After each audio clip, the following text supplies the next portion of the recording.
كبير. بسم الله الرحمن الرحيم. الحمد لله رب العالمين الرحمن الرحيم مالك يوم الدين. إياك نعبد وإياك نستعين. اهدنا الصراط المستقيم صراط الذين أنعمت عليهم غير المغضوب عليهم ولا الضالين. الله كبير.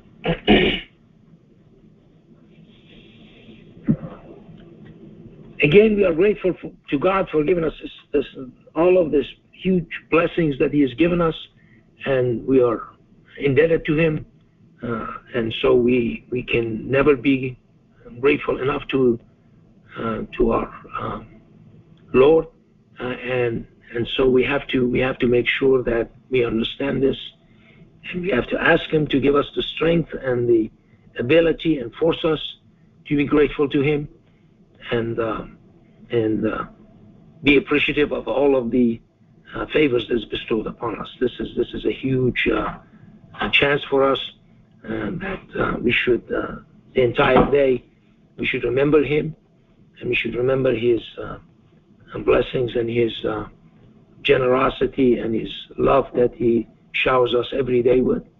And so this should be our task during the day and during the night. And God is everything that we have is provided by Him, and so we should be grateful for everything that we have. And again, being grateful enough is a huge task, and we cannot do that without help from God and without Him actually making us be grateful to Him. So again, appreciativeness and gratefulness is a God-like quality, and God is always appreciative, and He always grateful to us for everything that we do, and so we have to respond in kind and be grateful to Him, and make sure that we respond to Him in the best possible manner.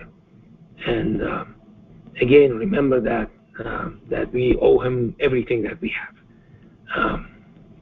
So what I wanted to discuss with you is, little things that you see in life, and we just go about our business, and we never pay attention to the intricacy of God's creation. Okay, and so I just want to show you this picture here. This is a picture of anatomy of the lungs.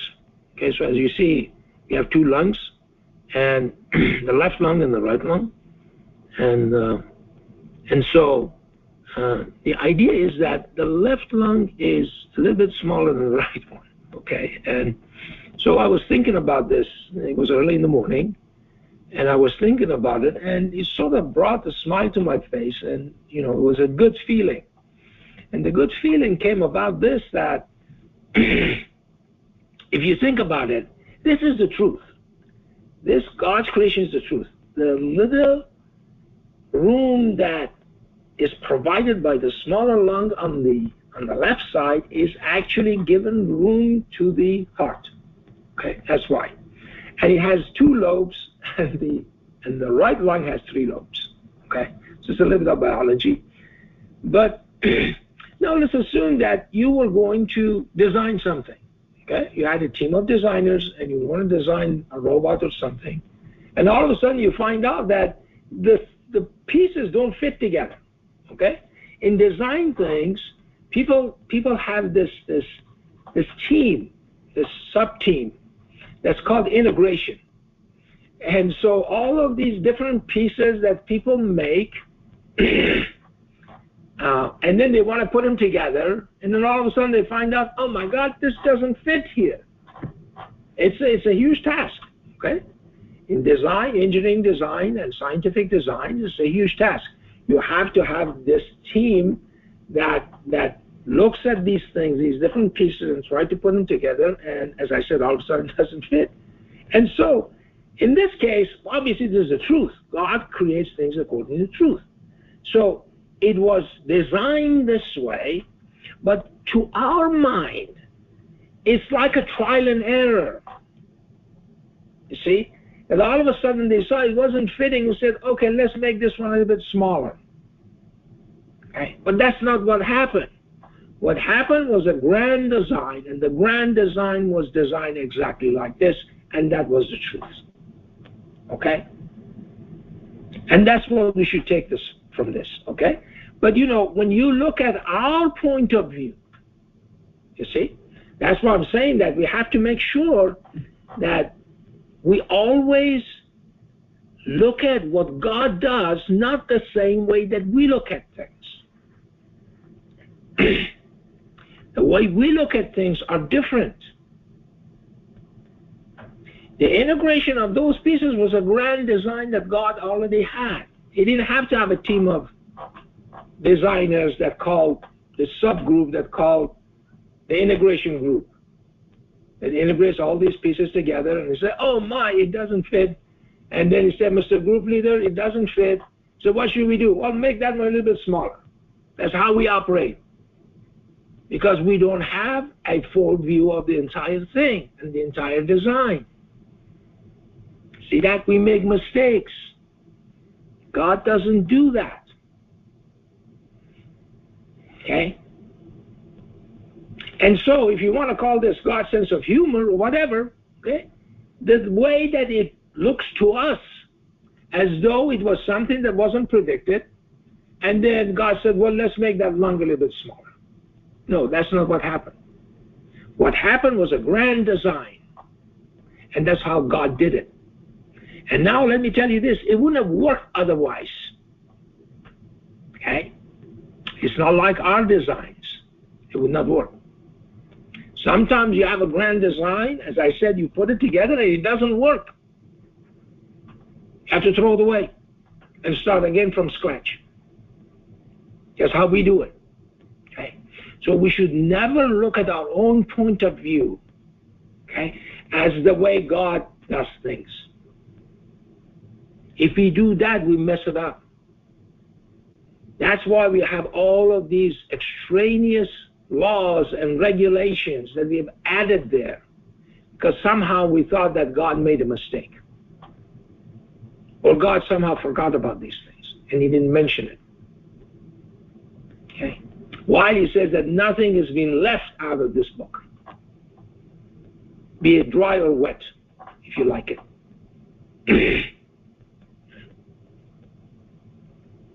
So again, we have to be very careful in our own things, okay? That we don't want to make reason for the way things are decreed for us. As I said, they try to explain it why God says the meat of the pork is prohibited. We try to make a reason for that. We don't know. Our job is we hear and we obey, because we know that's the way that God designed things.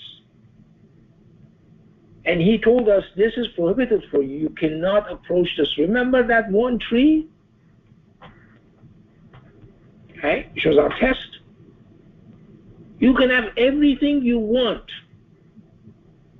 You and your partner. Okay, you go throughout this Garden of Eden, and then you can have anything you want except this one tree.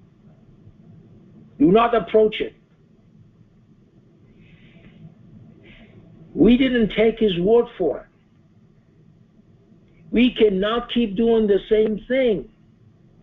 If we keep doing the same thing, we are going to make life harder for ourselves. Our task is supposed to be that I love this, and I love this whole thing, and the way I look at it obviously is wrong, and the way you look at it, the way God looks at it, is the truth. And so all we have to do is that we hear and we obey. And let me tell you this, when the time comes, God actually reveals that to you. Okay. That's why God says in chapter 5, verse 105, I believe, he says that he deliberately looked over some stuff. And he said, but if you ask those questions in the light of the Quran, it becomes clear to you.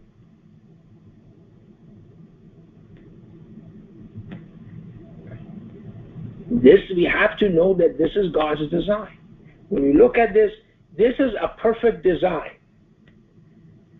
It's not because he forgot that, well, that may not fit there, okay? So let me tell my design group to make this one a little bit smaller and then put them back together. No, that's not what happened. What happened was a grand design from the beginning, and that grand design was based on the truth. And that's how the system actually put together. And God says, once I perfected him, okay, and blow into him from my spirit, you shall honor him. Okay? So he created this human being, a perfect specimen, with no flaws. But again, we try to fix it somehow. We have all these extraneous regulations, okay, and demands that do not exist in the scripture, but we add it there sometimes because we don't like the way that he does things. So we have to be extra careful about these things, okay? So to me at that time, it was clear, okay, that this was the case.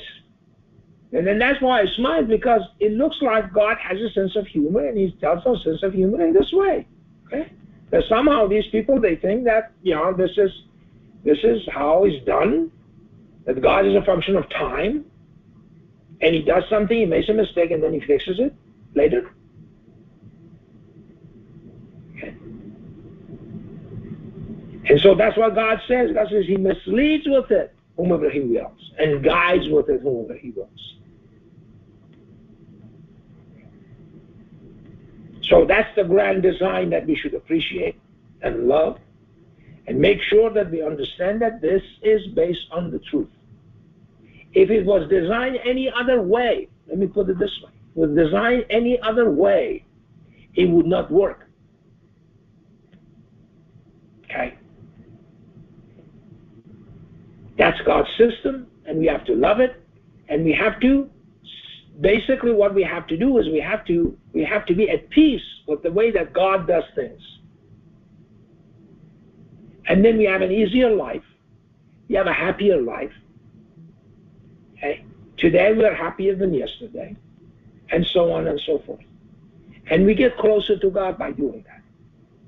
And that should be our goal. Okay? I'm going to stop here and we'll finish this unit. Allahu Kabir.